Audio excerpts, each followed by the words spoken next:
Enregistre. Alors, nous sommes dans les halachot concernant les brachot, les bénédictions concernant la nourriture et les boissons. Donc, on va voir un chapitre qui s'appelle le Issach Hadat, l'oubli. Dans quel cas, quand ça s'appelle qu'on a oublié ce qu'on est en train de manger, dans quel cas on est obligé de recommencer la bracha, et dans quel cas c'est pas considéré comme un oubli. Alors, par exemple, on a vu ça déjà dans les cours d'avant, s'il a décidé qu'il va plus reprendre, ni manger ni boire, il a décidé clairement que pour lui c'est ça et pas encore.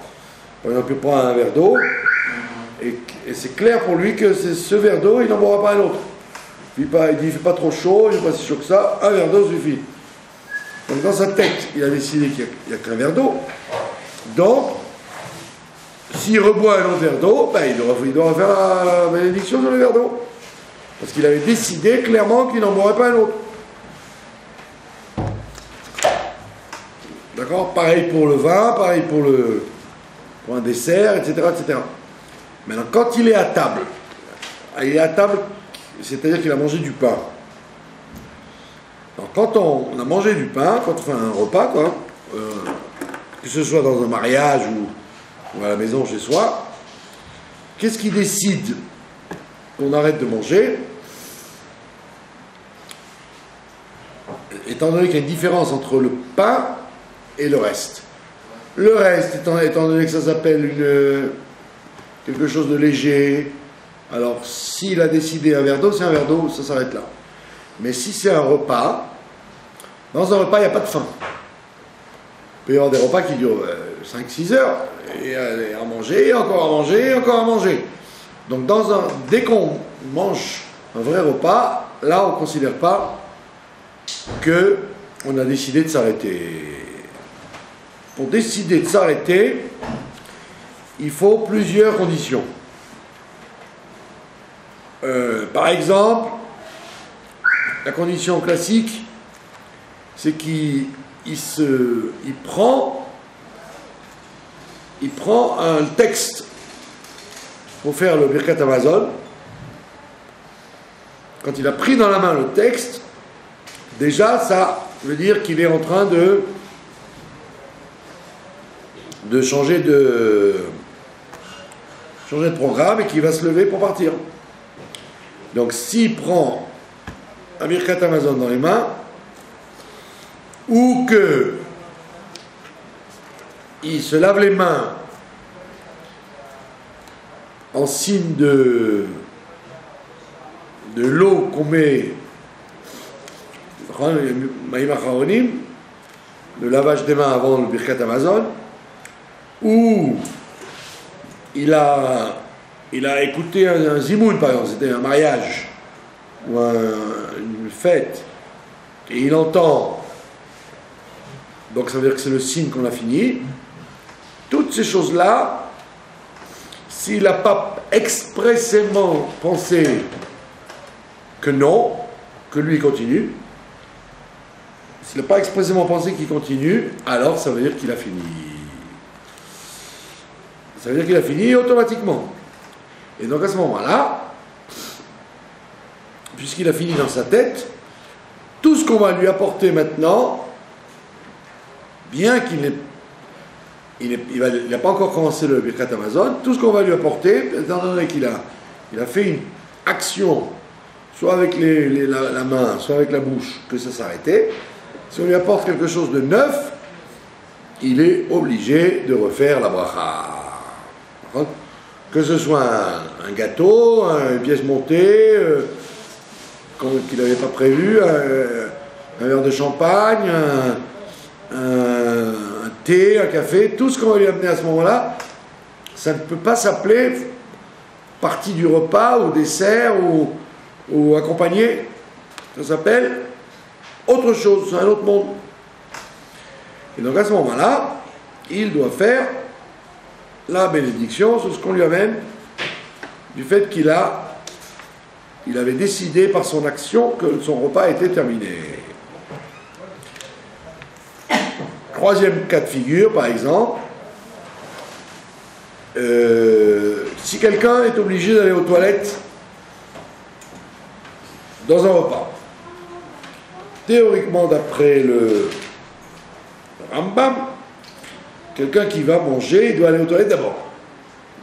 C'est un grand poison d'avoir un besoin et de manger en même temps. Donc si quelqu'un a un besoin quelconque, il doit d'abord se débarrasser des déchets qu'il a dans le ventre et rien qu'après commencer à manger ou boire. Donc, lui, soit il a négligé cette halakha, il a dit bon, ça va, j'ai pas tellement envie d'aller aux toilettes, je vais commencer à manger puisque j'ai peur de ne pas avoir de place ou j'ai peur qu'il ne reste plus rien. Donc soit il a négligé cette halakha, soit il n'a pas négligé, mais pendant le repas, pitom, il a une envie d'aller aux toilettes. S'il a une envie d'aller aux toilettes, il y a deux cas qui se présentent. Si c'est, comment dire en français, la petite commission ou la grande commission, quel est le sort de besoin qu'il a? Alors, maintenant, est-ce qu'il va se passer chez lui un oubli de la table ou pas? Et ça s'appelle oublier la table, et auquel cas, il est obligé de se laver les mains encore une fois pour manger du pain et refaire encore motzi, ça s'appelle avoir quitté la table, ou non. Donc ça, c'est la discussion, elle porte sur, pour répondre à ça, il faut savoir quel est le statut de nos toilettes aujourd'hui. D'accord? Est-ce que nos toilettes d'aujourd'hui, elles ont un statut d'être un endroit où on ne pense plus à rien, c'est interdit de penser à quoi que ce soit, et donc ça s'appelle qu'on a fait une coupure avec ce qu'il y a eu avant, ou non? Alors à l'époque du Talmud, il y avait deux sortes de toilettes. Il y avait les toilettes classiques, c'est-à-dire ces toilettes où la saleté restait, elles s'entassaient, et donc c'était avec une odeur épouvantable. Et donc, un endroit comme ça, c'est rigoureusement interdit de penser à la Torah. Si on a des tefilines, on doit les enlever. Si on a un livre de prière, on ne doit pas rentrer avec. Et si on a mangé, ça s'appelle qu'on ne pense plus à manger. C'est les toilettes de l'époque. Les toilettes turques ou les toilettes dégoûtantes que les gens ont connues et qui est encore aujourd'hui en Russie ou dans certains villages de France, il ne faut pas croire. Maintenant, il y avait une autre sorte de toilette, ça s'appelait les toilettes perses. Les Perses, c'était des gens très intelligents, donc ils avaient inventé des toilettes où les excréments partaient. C'était en pente, et il y avait de l'eau qui faisait tout partir. Et donc, c'est des toilettes qui ne sentaient jamais mauvais. Ça s'appelait les toilettes perses. Alors, les toilettes qu'on a aujourd'hui,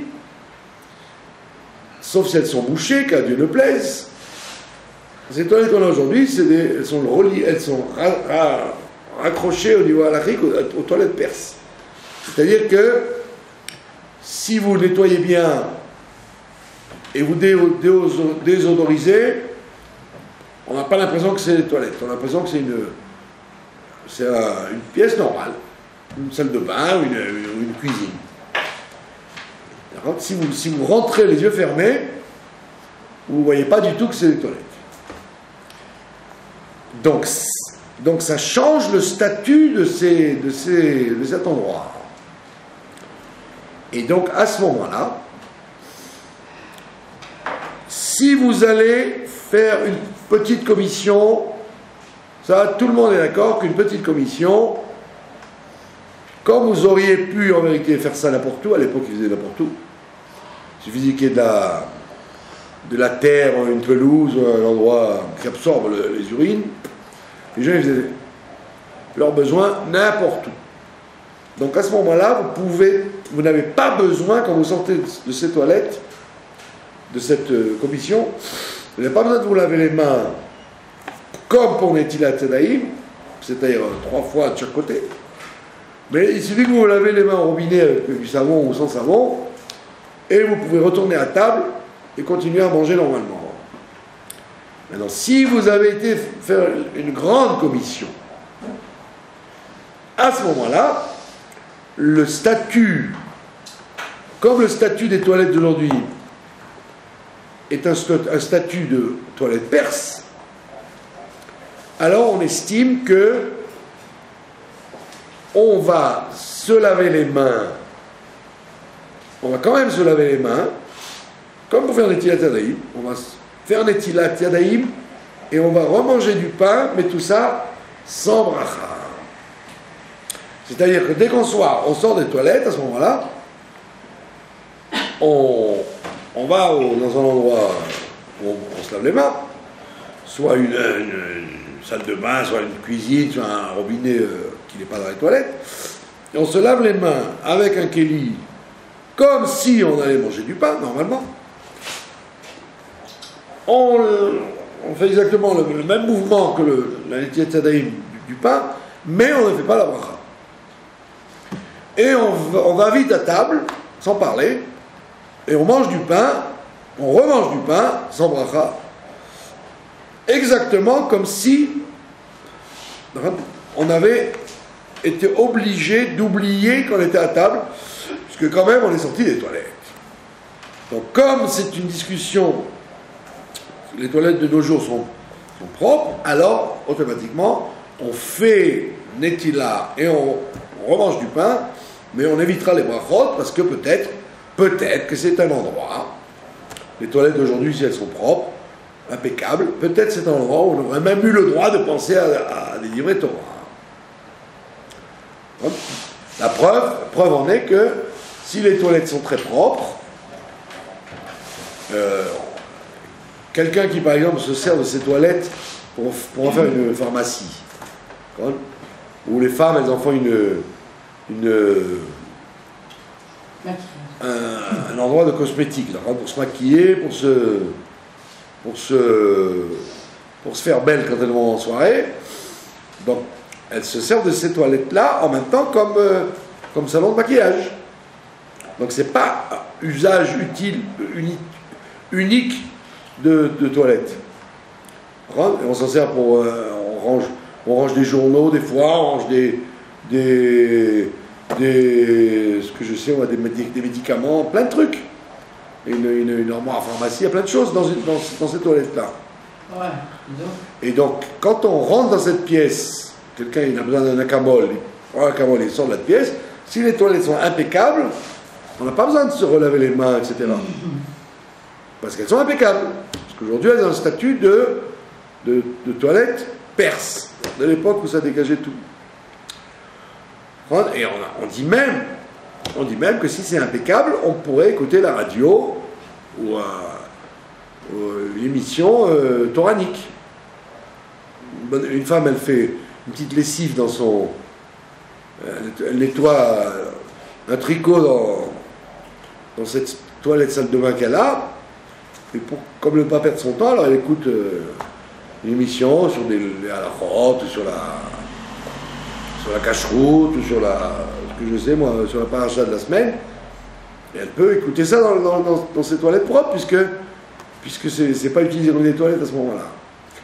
Donc à ce moment-là, ça nous permet de dire que cette salle en question, elle n'a pas un digne de toilette, et donc elle n'a pas un digne, on n'a pas le droit de penser au repas, ou à la tfila, ou à la Torah, et donc dans ce cas-là, on pourrait remanger, continuer notre repas normalement, comme si de rien n'était.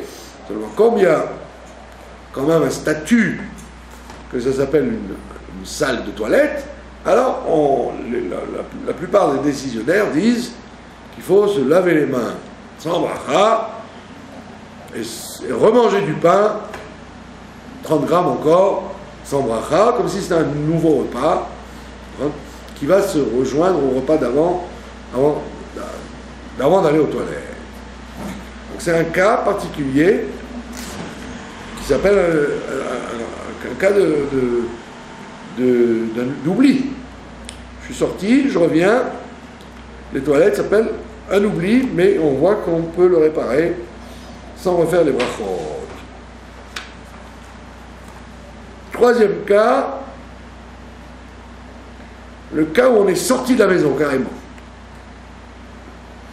Quelqu'un est en train de manger du pain, ou il est en train de manger autre chose que du pain, et pour une raison X, qu'il n'avait pas prévue, il est obligé de descendre, de sortir de chez lui. Donc il est à table, en train de manger, et puis on lui dit, voilà, il faut que tu descends. Soit il y a sa grand-mère qui est venue, il faut chercher la valise, soit il y a le bébé qui vient de l'école, il ne veut pas monter les escaliers, il faut aller le chercher. D'accord? Ou soit il a accompagné quelqu'un et il pris par son discours, il est descendu avec lui dans la rue. Dans tous ces cas de figure, il a quitté la maison. Quand est-ce qu'il revient? Quand il revient, est-ce qu'il doit à nouveau faire les brachot ou pas? D'accord? Alors, même topo que tout à l'heure. Si les Charamim m'ont dit de peur qu'il en vienne à oublier de revenir, peut-être qu'il va être pris dans son élan, il va dire tiens, si déjà je suis dehors, je vais en profiter pour aller à la Macolette, je vais aller à la banque, et il a fait le tour de la ville, et ben sauf, oh là là, j'ai complètement oublié, j'ai pas fait le Birkat Hamazon en partant. Donc de peur qu'il en arrive à cette situation, les Chachamim l'obligent à nouveau, comme tout à l'heure en sortant des toilettes, comme il y a un safek, il y a un doute où il en est, il remonte chez lui, eh bien il refait les tilas sans bracha, et il se met à table et il mange encore en ce pain sans bracha, parce que peut-être qu'en fait, il avait quitté la maison, pour de bon. Et donc, il va remanger encore 30 grammes de pain, il va les relier pour le Birkat Hamazon au pain qu'il avait mangé avant de descendre. D'accord? Maintenant, s'il s'agit d'une quelque chose qui n'est pas du pain, il a pris un verre d'eau, il a commencé son verre d'eau, et il va chercher la valise de sa grand-mère, il remonte, maintenant quand il reprend un autre verre d'eau, et bien là il refait la bracha. Parce qu'effectivement, il avait concrètement terminé sa consommation du verre d'eau. D'accord? Même s'il avait dit je prends ce verre d'eau, mais je dois descendre dans la valise, je reviens. Quand tu as fait la bracha du verre d'eau, tu ne savais pas que tu avais la valise à chercher de ta grand-mère. C'est venu à l'improviste. Ta grand-mère est venue à l'improviste.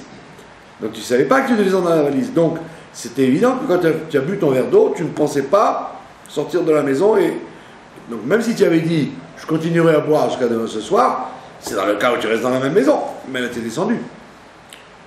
D'accord? Alors s'il est intelligent, le mieux c'est quand il est intelligent, et c'est pas toujours le cas, c'est qu'avant de descendre, il va faire la bracha finale. Ça c'est plus intelligent. Il a mangé une pastèque par exemple, il fait bon les vachottes, après il va changer la valise. Comme ça il est tranquille, il peut remonter. Maintenant c'est une nouvelle vie pour lui. Il reprend la pastèque, il ne reprend pas, c'est un autre monde. Donc il vaut mieux pas, quand il s'agit de chercher la valise de sa grand-mère quand il est dans le repas, alors on comprend qu'il ne va pas laisser attendre la pauvre grand-mère jusqu'à ce qu'il finisse le Birkat Hamazon. Donc il se dépêche, il revient, donc on a dit, il se relave les mains sans bracha et il remange du pain. Mais là, il aurait très bien pu dire, oh il va shot, et je descends chercher la valise. Comme il ne l'a pas fait, alors on l'oblige à nouveau. Ça s'appelle Issaradat, on l'oblige à refaire la bracha, il a oublié où il était. même topo, quand on change d'endroit. Change d'endroit. Tu vas dans un mariage, on te sert en plein air un buffet, tu bois, tu manges, etc. Et puis tu changes d'endroit, et il y a encore un autre buffet. Ça arrive, les mariages classe, vous avez le buffet à l'extérieur pour attendre la choupa, puis le buffet à l'intérieur pour ceux qui n'ont pas envie de se déranger à monter à la choupa. Toi, tu es sur la terrasse, tu as bu un verre de limonade, et la choupa est terminée, tu descends l'escalier, ou tu changes de place, et tu te retrouves encore avec un autre buffet. Ne viens pas me dire que tu savais qu'il y avait un autre buffet qui t'attendait là. Donc quand tu as fait ton chai à colle de la limonade, tu n'avais pas pensé manger, reprendre quelque chose de nouveau, donc tu recommences à zéro. Et si tu es intelligent, le mieux c'est que quand tu quittes l'endroit, tu fais la bracha finale en disant je ne peux pas savoir ce qui va se passer, est-ce que c'est tout de suite le repas, est-ce qu'il y a encore un autre buffet, est-ce qu'on va nous laisser attendre encore 2 heures avant que le khatan n'arrive, je ne sais pas où on en est, donc soyons sérieux, je termine ce que je viens de faire, ce que j'ai mangé dans ce buffet-là, je termine, et après je recommencerai plus tard. Je recommencerai après à zéro. Donc c'est ce qu'on appelle un changement d'endroit inattendu. Deuxième cas de Issachanat, deuxième cas d'oubli, c'est le cas où il change d'endroit malgré lui. Donc, c'est quoi l'endroit où il change d'endroit malgré lui? Il a sa petite bouteille devant lui, il boit son petit Contrex, sa petite eau minérale, à la station de bus ou à la station de taxi. D'accord? La voisine lui dit « Oh, le bus, il ne va pas arriver. Au moins 5 minutes. Hein. » Alors il boit tranquille. Et puis, Tom, le bus arrive. Ou le taxi arrive. Ou la voiture arrive. Peu importe. Donc il change d'endroit puisqu'il va rentrer dans un autre domaine. Bus, taxi ou voiture s'appelle un autre domaine.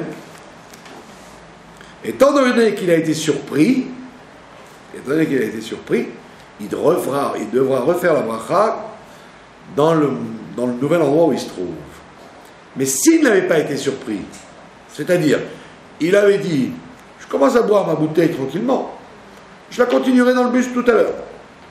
Ah, tu pensais qu'il y avait un tout à l'heure, mais si le tout à l'heure est venu sans que tu t'y attendes, alors tu es obligé de refaire dans le bus où tu es. Si le tout à l'heure est arrivé comme tu l'avais prévu, c'est-à-dire je bois, je continue à boire et je continue à boire là-bas, donc là tu ne refais pas 2 fois la bracha. C'est pour ça qu'il faut être intelligent à ce moment-là. Quand tu es dans un endroit momentané, dis je fais la bracha avec l'intention de continuer. Ce qui arrive souvent dans les aéroports. Tu es dans l'aéroport, tu attends, tu manges un sandwich, tu bois, etc. Et tu dis, bon, je continuerai dans l'avion. Tu vas continuer dans l'avion. Alors, décide, ou tu dis, je mange maintenant, mais ce que je mange, je continuerai dans l'avion. A priori, donc c'est comme si tu étais dans une caravane, et donc en marchant, tu manges, donc une seule bracha suffit. Ou non, ou si tu as été surpris, parce que tu t'es dit, je vais faire Motsi, l'embarquement est dans une demi-heure, j'ai le temps de faire Motsi, Birkat Amazon, et puis dans l'avion, je remangerai ce qu'il y a, bon, pas grave. Tu as commencé à faire Motsi, puis Tom là, Ladies and gentlemen, passagers du 344, vous êtes invités à monter à bord à la porte numéro 32. Alors tu dis, ah, Tata Josiane, c'est là, c'est nous, c'est le vol de Air France, numéro 32. Donc tu n'as pas eu le temps de faire ton Birkat Amazon, alors tu aurais eu le temps largement, mais tu n'as pas eu le temps de faire ton Birkat Amazon, tu pars avec ta valise et ton sac à main, etc. Donc qu'est-ce que tu fais maintenant? Tu arrives dans l'avion, Qu'est-ce que tu vas faire maintenant? Tu as été surpris, puisque tu avais l'intention, tu avais une demi-heure pour faire le Birkat Hamazon, et tu n'as pas eu le temps de faire ton Birkat Hamazon, puisque l'hôtesse t'a dit de monter tout de suite. Qu'est-ce que tu fais à ce moment-là quand tu rentres dans l'avion? D'accord? Qu'est-ce que tu fais? Bah, même topo que tout à l'heure, tu refais les tilas sans bracha et tu remanges du pain sans bracha parce que tu as un safek, tu as un doute si mon changement d'endroit était prévisible ou pas. Puisque je suis toujours avec le même sandwich, on parle du même sandwich.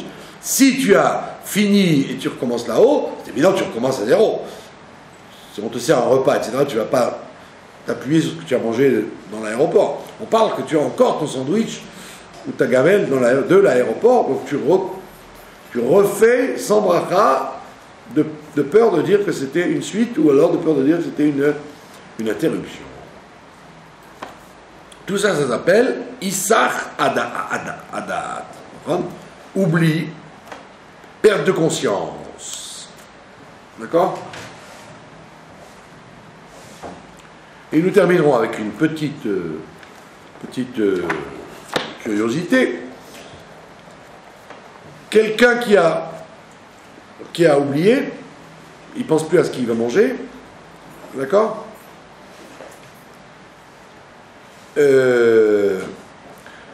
Un exemple tout bête, il est dans l'avion ou il est dans un mariage, quand il est rentré, il avait l'intention de tout manger. Il n'a pas l'intention de se limiter. D'accord? Donc, il est par exemple chez des amis, il est invité chez des amis. Donc, chez les amis, c'est différent parce qu'il est entraîné. Mais là, il est dans un repas, il a mangé du poisson, il a mangé une soupe, il a mangé une assiette de charcuterie. Lui, il se dit, bon, bah ça y est, j'ai pris Katavanol. Pitom, le serveur arrive avec un plat chaud. Ouais. Donc, son intention de s'arrêter, elle était fausse. Parce que lui, il n'a pas dit, je m'arrêterai à l'assiette de charcuterie. Il a dit, je m'arrêterai quand ça sera fini. Dans sa logique, il a dit, bon, poisson, soupe, viande, ça y est, c'est fini. Donc j'arrête, je vais faire mon Birkat Hamazon, on va partir. Et contre toute attente, on y amène un nouveau plat qu'il n'avait pas prévu. Donc ça s'appelle Issach Adat, par erreur. Il a décidé de s'arrêter, mais c'était une erreur. Qu'est-ce qu'on fait quand on fait une erreur? D'accord? Eh bien, il doit refaire la bracha. Parce que c'était une erreur. D'accord? Même si elle a fait pour un effacha? Même si elle n'a pas fait pour un effacha? Ouais, même s'il n'a pas terminé par la bracha, il avait simplement l'intention de terminer. Pour lui, c'était fini. Et il s'est trompé, c'était pas fini. Ah, mais tu t'y attendais pas, celle-là. Le veau à la béchamel, tu l'avais pas pensé, celle-là. Et tu vas pas y renoncer. Donc, c'est une nouvelle image qui vient dans ton monde, et donc tu dois refaire une bracha sur ce que tu vas manger. D'accord? C'est ce qu'on appelle Issach Adat erroné. Il a fait une erreur sur sa décision de s'arrêter, puisque en vérité, il y avait encore quelque chose à manger. Pareil pour l'avion. Il était dans l'avion, il n'a pas pensé qu'il allait avoir autre chose qui suit, et il y avait quelque chose qui suit. D'accord? Donc il est, à ce moment-là, s'il était, on répète, s'il était ouvert à tout, au départ, en disant, moi je ne me limite pas, ce qui vient, alors d'accord, il ne fait pas de bracha. Mais s'il avait décidé que c'est fini, et il était prêt à terminer, donc ça veut dire qu'il a fait une erreur, mais cette erreur lui coûtera une bracha supplémentaire. Voilà. Au bout de combien de temps il faut faire la bracha encore? Par exemple, Birkat Hamazon, 90 minutes. Non, si vous êtes à table, quand vous êtes à un repas, il n'y a pas de temps. Quand vous êtes à table, il n'y a pas de temps. Tant que vous continuez à manger, vous mangez. même si ça dure 6 heures. C'est quand on s'est arrêté de manger qu'il faut, il y a un temps, parce que la digestion a commencé. Mais quand vous êtes à table, vous pouvez manger jusqu'au soir. On ne vous limite pas. Et sans faire Netilat, combien de temps? Ben, tant que vous êtes occupé à ça. Vous êtes à table, vous mangez un gâteau, vous buvez de l'eau, tant que vous n'êtes pas levé pour partir, vous n'avez pas besoin de vous dépêcher. C'est quand vous avez fini qu'il y a un problème. Mais quand vous n'avez pas fini, vous êtes dans un café, vous êtes au bord de la mer, vous pouvez rester 5 heures à regarder la mer, ben, tant que vous n'êtes pas parti du café, vous n'êtes pas obligé de faire boire des fachottes sur la limonade, vous pouvez attendre. C'est quand vous avez l'intention de partir, ou que vous êtes parti concrètement, que là il y a un problème. Mais si vous restez assis, ben, vous restez assis. D'accord? Bon, aujourd'hui on va voir la paracha de la semaine, c'est la paracha de Shlach, que tout le monde connaît comme étant la paracha des explorateurs. D'accord? Alors on va recuire cette histoire des explorateurs pour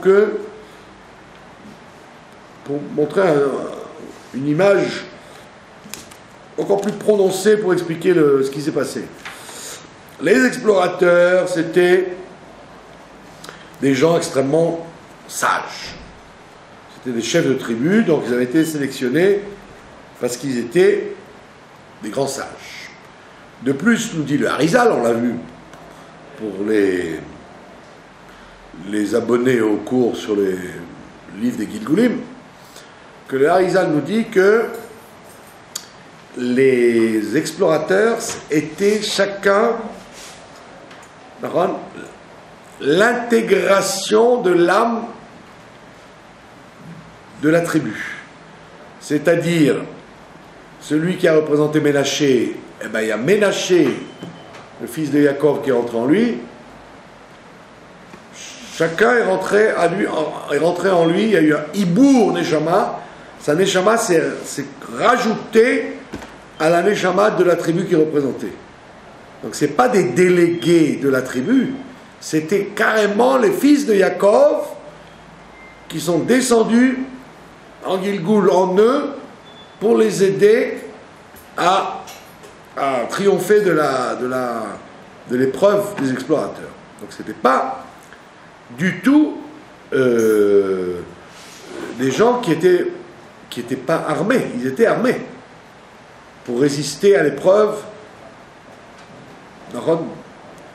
de rentrer en Eretz Israël et de dire oui. Ils devaient dire oui, on accepte le cadeau d'Eretz Israël. On voit qu'ils ont tous dit non. Sauf Yeshua et Kalev, ils ont tous dit non. Ils ont dit cette terre n'est pas faite pour nous. C'est impossible de servir Dieu dans cette terre. Ils sont arrivés à une conclusion extrêmement grave. D'accord? Alors, on va essayer de voir le côté profond qu'il y avait là-dedans, en quoi ils avaient une raison intelligible de dire non. Qu'est-ce qui s'est passé?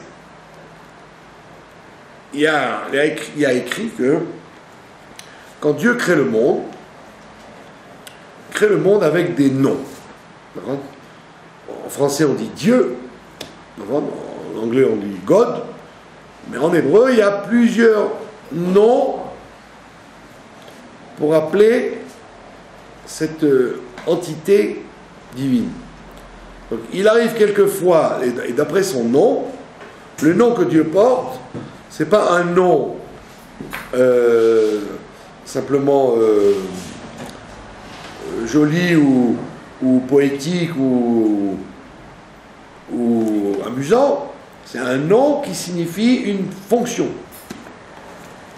Il a une fonction. Comme si vous dites menuisier, c'est pas comme électricien,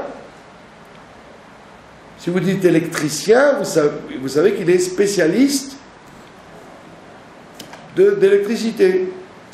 Et donc, ça ne veut rien dire sur lui s'il est capable de faire une opération à cœur ouvert. Il est électricien. Si vous avez dit chirurgien, c'est autre chose. Si vous avez dit... Donc les noms de Dieu, c'est exactement la même chose. Quand vous utilisez un nom, vous le désignez par la fonction qu'il a. D'accord? Donc, si vous dites mère de famille, ça ne veut pas dire Premier ministre. Si vous dites postier, ça ne veut pas dire grand rabbin. Donc, chaque nom que vous donnez, tout de suite, il évoque une fonction et donc une compétence et un rôle qu'on va jouer. Donc, quand la Torah nous donne les noms de Dieu différents, elle veut nous dire par là, sache que avec le nom, il y a une fonction. Donc, quand Dieu s'appelle Yud Ke Vav Ke, quand il porte le nom du tétragramme ineffable, Yud Ke Vav Ke, on veut dire par là qu'il est au-dessus de toutes les limites, que rien ne l'empêche. Il peut tout faire. Il s'appelle Yud Ke Vav Ke. Dès qu'il s'appelle Yud Ke Vav Ke, il peut tout faire. Il peut faire le plus, le moins, l'impossible, le possible. Maintenant, quand ce Yud Ke Vav Ke crée le mot, il change de nom. Il s'appelle Adnei. Aleph, Dalet, Nun, Yud. D'accord? C'est pour ça que, comme on est en galoute, donc là, il n'y a pas de conscience, il n'y a pas de Yud Ke Vav Ke qui se montre comme tel. Donc, chaque fois qu'on veut parler de Yud Ke Vav Ke, on l'appellera Adnei aujourd'hui.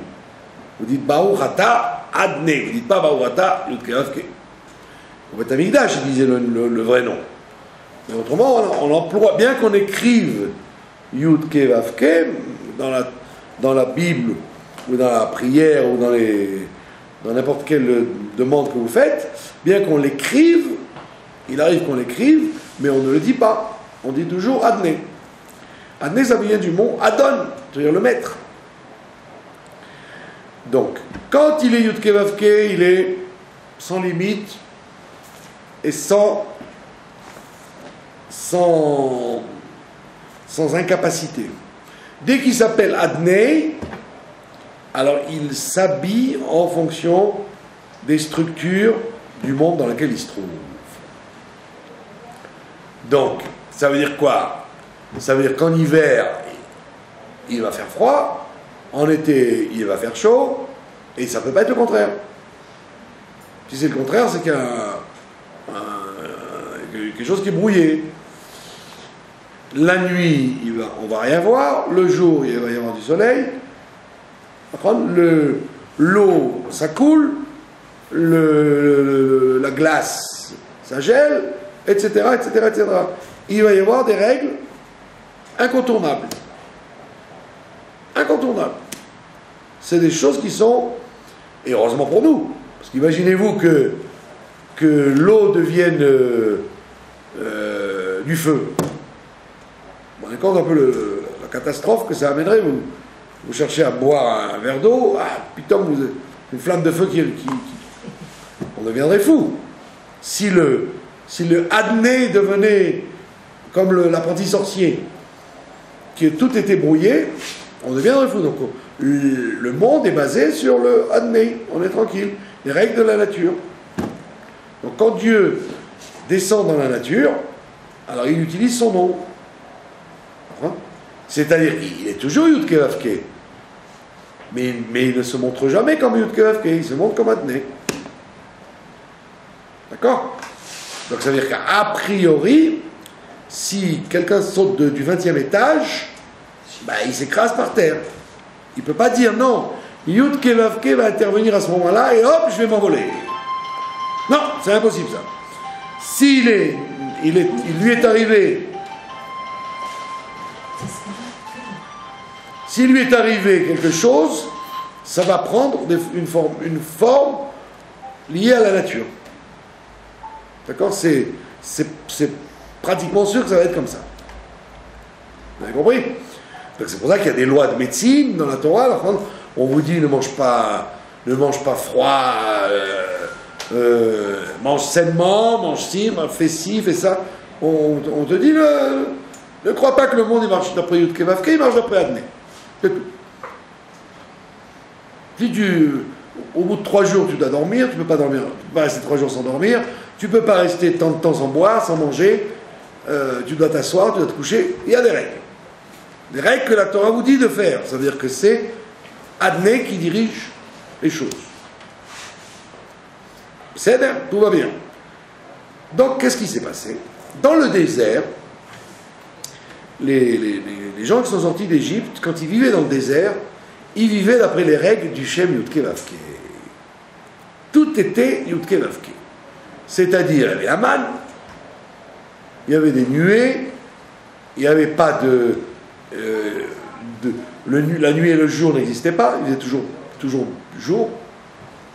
Moins jour quand on voulait dormir, plus jour quand on voulait lire, quand on voulait s'occuper, etc. Il y avait une suprématie du nom de Dieu, Yud Kei Vav Kei, dans le désert.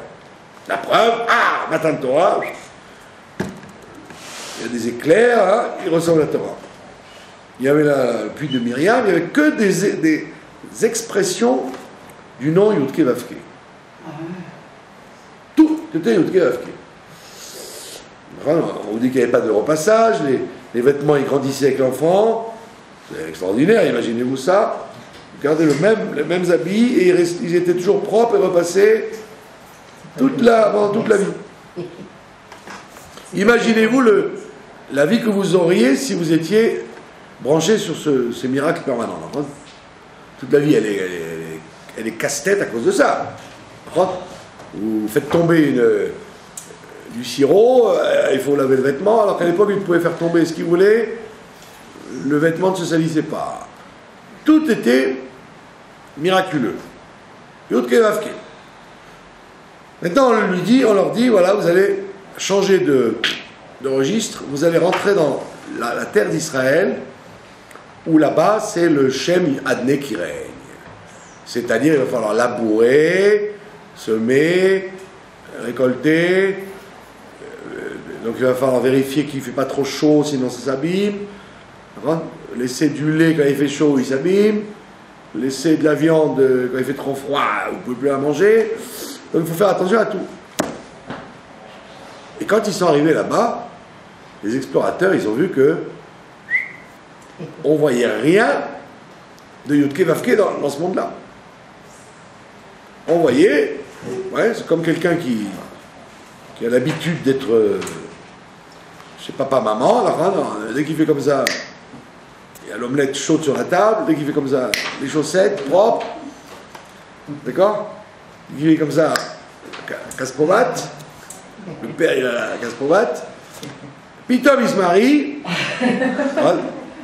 il se marie, on lui coupe les vivres, puis Tom il reçoit la première facture, le voisin il tape à la porte, il dit ça coule du toit, l'autre il dit dites-moi, jusqu'à quand vous allez aller à l'épicerie sans payer? Vous avez payé l'épicerie ou... Il se dit attends, mais le monde j'ai jamais connu ce monde-là. D'accord? Est-ce que sa mère lui faisait de lui repasser les chaussettes et qu'elles sentent bon tous les matins? Sa femme elle lui dit tu mets les chaussettes tu les mets dans le panier à linge, je ne suis pas ta mère moi. Donc il va se retrouver avec un nouveau monde. Alors eux c'était encore plus choquant. Ils arrivent la veille, il y a la manne, il y a les nuées, il n'y a que du miracle à longueur de journée. Ils arrivent là-bas, ils voient des laboureurs, ils voient que le blé s'abîme, ils voient qu'il pleut pas, ils ne comprennent plus rien. Ils ne comprennent plus rien.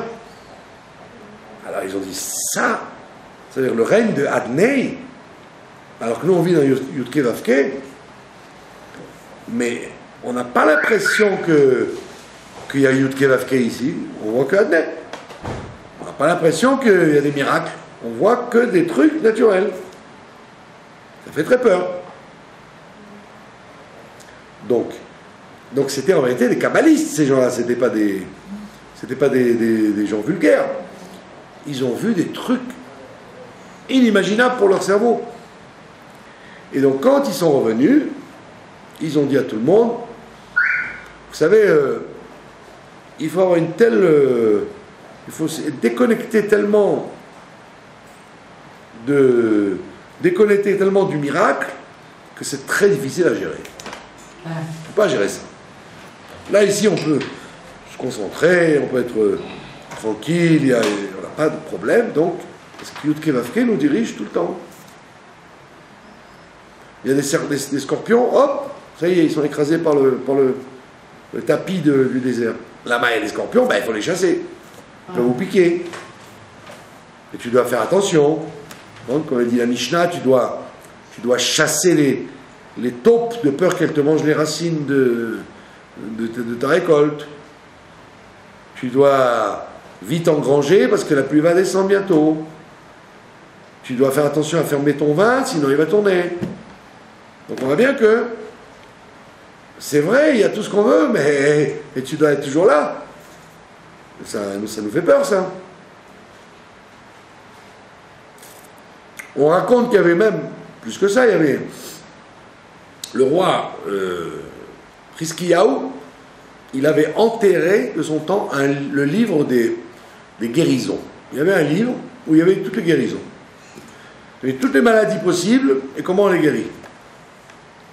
Qu'est-ce qu'il avait fait? Il avait enterré ce livre. La Gemara dit pourquoi il a enterré ce livre? Il dit parce qu'à partir du moment où il y avait ce livre, il n'y avait plus de prière. Quelqu'un était malade, il dit qu'est-ce que j'ai besoin de faire? Tchouva et de prier.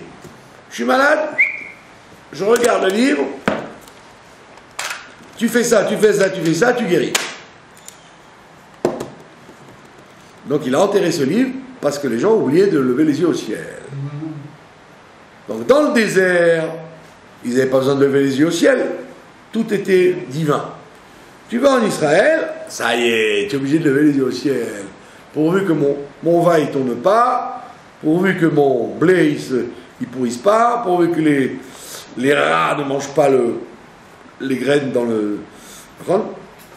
Donc je vis dans un monde où tout est naturel, ça fait très peur. Et quand tu te renverses du pot de miel sur ton habit, ben... il n'y a personne qui va le nettoyer. Il faut le nettoyer par un cassement de tête. Imaginez-vous tout ce qu'on dépense et tout ce qu'on fait pour ne faire que survivre. Rien que pour survivre. On est obligé de se laver, on est obligé...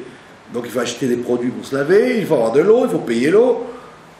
Tout ce qu'on fait à longueur d'année, à 90%, ce ne sont que des choses pour survivre. Imaginez-vous que vous n'avez plus tout ça. Ben, votre vie, elle n'a plus rien à voir. Donc, eux, ils sont arrivés dans une situation où, effectivement, il fallait penser à tout. Et ils sont revenus, ils ont dit, Todarabah, on nous propose le désert ou là-bas, on dit le désert, c'est mieux. Ils n'ont pas compris qu'en vérité, ils ont fait ce qu'on appelle les Havdil, ce qu'a fait Spinoza. Spinoza, il a dit, il a cru, il a écrit qu'en vérité, Dieu n'est plus infini et au-dessus de tout, Dieu est investi complètement dans la nature. C'est-à-dire qu'en Israël, Dieu est investi dans la nature. Il ne va pas se montrer miraculeux, il va se montrer naturel. Si je veux ouvrir la porte, je suis obligé d'avoir une clé. Alors que dans le désert, s'il y avait n'importe quel obstacle, je me présentais, l'obstacle disparaissait. Donc comme Spinoza a inventé l'athéisme, en fait, que c'est vrai qu'il peut y avoir un Dieu, mais il ne s'occupe pas du monde du tout. Dans ce monde-là, c'est les lois de la nature, les Koudas, c'est tout. Ils n'ont pas compris qu'effectivement, c'est faux. Qu'en Eretz Israël, plus qu'ailleurs, c'est encore plus Yudkevavke qui dirige tout, seulement il s'habille dans le Hadné. Ça veut dire que c'est le surnaturel qui s'habille dans le naturel. Comme même les sionistes les plus athées vous le diront, que les guerres, les phénomènes, ils sont extraordinaires ici, mais bien qu'ils s'habillent dans la nature, il y a quand même quelque chose de mystérieux. Même Ben Gurion, il a dit ça, que celui qui ne croit pas au miracle en Israël, il n'est pas réaliste. Ça veut dire qu'il faut être conscient de ça, qu'à travers le Hadné, c'est Yudkevavke qui dirige tout. Mais il faut avoir le mérite de se rendre compte. La plupart du temps, les gens ne s'en rendent pas compte. Ils disent, mais non, c'est trop dur. Je ne supporte pas ici, c'est trop dur. Les lois de la nature dominent les lois divines. Et c'est faux. En réalité, c'est faux. Mais il fallait donc réfléchir à ça pour se rendre compte que c'était faux. Et donc, pourquoi on lit ça tous les ans? Pour nous dire qu'effectivement, le système Havaye Hadné, c'est un jeu. C'est un jeu pour déclencher chez toi la Emouna.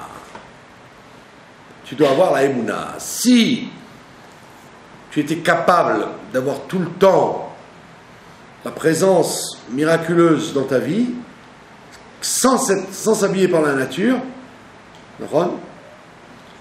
si tu étais capable de voir ça, comme tu n'es pas capable de voir ça, donc tu dois toujours croire qu'il va y avoir un phénomène qui va te sauver du gong, à la dernière seconde.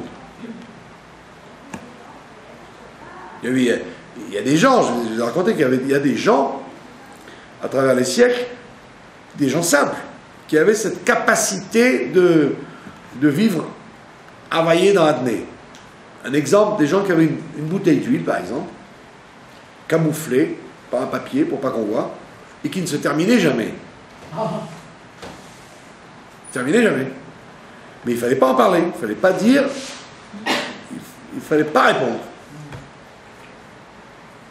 D'accord? Ou des gens qui, je connais des gens,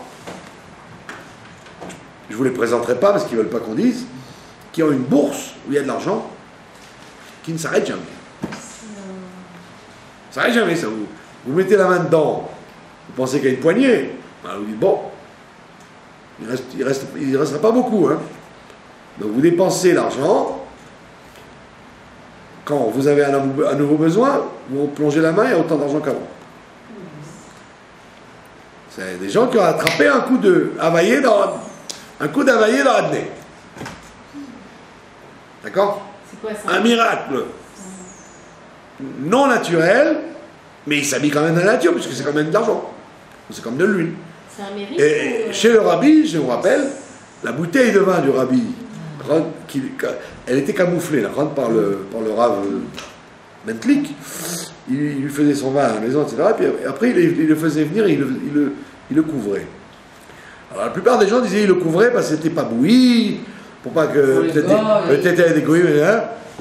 Ouais. C'était pas le kidouche, il n'y avait rien du tout. Et moi, je me rappelle que non, c'était anormal, puisque vous aviez un gallon.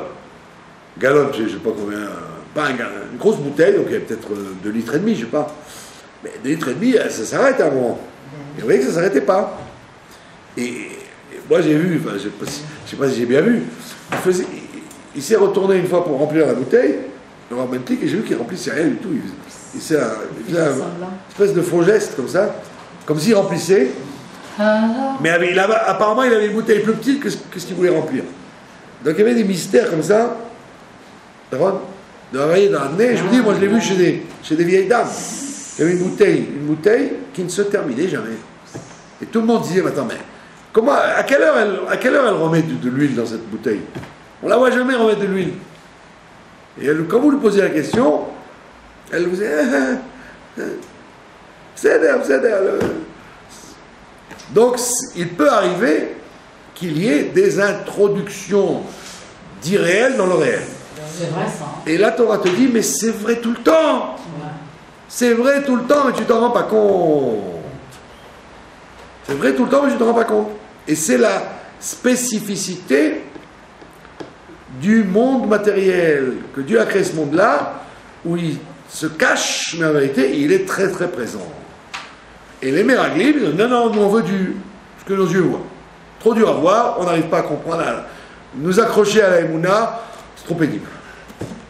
Trop pénible. Déjà avec la manne, on a du mal tous les jours, mais là, nous dire, avec les intempéries, je vais pas perdre mon vin, je vais pas perdre mon blé, je vais pas perdre mon truc, oh là là, laisse-moi tranquille.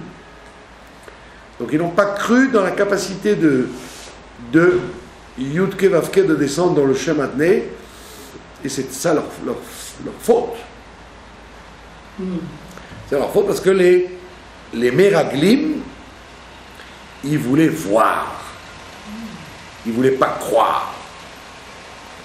Et il y a un des rabbinim, dont je ne me souviens plus le nom, il dit que la Torah finit par la dernière phrase de la Torah, si vous vous en souvenez, il dit tout ce qu'a fait Moshe, les aînés qu'en Israël, ce qu'a fait Moshe aux yeux de tout Israël. Les 40 ans que Moshe a fait aux yeux de tout Israël, ça veut dire que Israël voulait voir. Et donc on leur a donné, on leur en a mis plein la vue. Maintenant on leur a dit, il faut pas chercher à voir, il faut croire. Pour qu'un jour tu réussisses à voir le dévoilement de Yudke Vavke, le dévoilement de la vérité, etc., il faut que tu passes une étape qui s'appelle croire. Et ils n'ont pas eu envie. Parce que croire, c'est moins prestigieux que voir.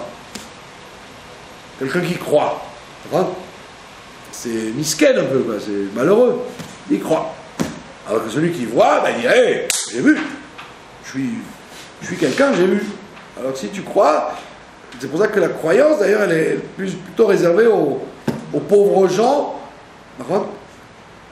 Les gens prétentieux et grands, ils se flattent de voir, ils ne se flattent pas de croire. Et donc voilà que c'était une épreuve extrêmement difficile. Et c'est notre épreuve à chaque année, puisqu'on relit cette paracha, que chaque année, on a besoin de se remettre ça dans la tête, que malgré l'apparence que Dieu quitte ce monde-là, il ne s'en occupe plus, et il laisse la nature diriger tout, tu dois dire non, c'est pas vrai. Dieu, il est encore plus présent, bien qu'il utilise son nom, un nom de manipulation obscure, où tu ne vois pas ce qui se passe, il est encore plus présent que s'il utilisait le nom de Yudke Vavke comme dans le désert. C'est pour ça qu'on leur a dit, Yoshua et Caleb, ils ont dit aux autres, mais non, cette terre, elle est immensément bonne. Il y a plus de bénédictions dans cette terre que dans le désert. Pourquoi? Parce que dans le désert, tu ne fais rien. Donc tout ce que tu as, c'est magnifique, mais tu l'as gratuit. Tu n'as rien fait. Alors que quand tu rentres en Eretz Israël, tu as l'impression que tu as labouré, tu as fait quelque chose, tu as dit, bon, si c'est moi qui ai fait, ça ne va pas donner grand-chose. On dit, non, c'est encore plus grand, puisque Dieu, il va glisser sa bénédiction dans ce que toi tu as fait, et qui est encore plus impressionnant, bien qu'à tes yeux, c'est le résultat de ce que tu as fait. En réalité, non. Quand tu regardes ça, tu dis, non. En fait, ce n'est pas moi qui ai fait ça. Je suis la main, mais derrière moi, il y avait tout un appareil qui a donné une bracha plus forte que si je l'avais eu gratuit, miraculeusement. Donc il faut s'accrocher, c'est ce qu'on appelle l'épreuve des Meraglim. Et comme je le répète tout le temps, Shlach, si vous avez fait attention, Shlach, ça veut dire envoie. C'est les mêmes lettres que Khalash, faible. C'est-à-dire que quand tu es envoyé dans le monde où tu as l'impression que Dieu se cache, automatiquement, au départ, tu t'affaiblis. Tu te dis, mais attends, mais je suis isolé là-dedans, Dieu il n'est pas avec moi, il m'a laissé tomber.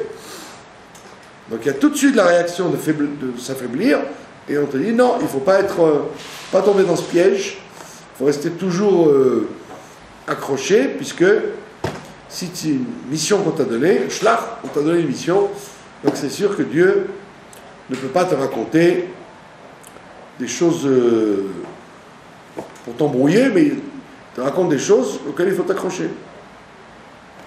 Voilà, pas de questions? Pas de questions. Voilà, je vous remercie. L'huile, c'est comme l'huile de Hanouka, là. C'est comme l'huile de Hanouka, exactement. C'est-à-dire qu'il peut toujours y avoir le miracle à l'intérieur de la nature.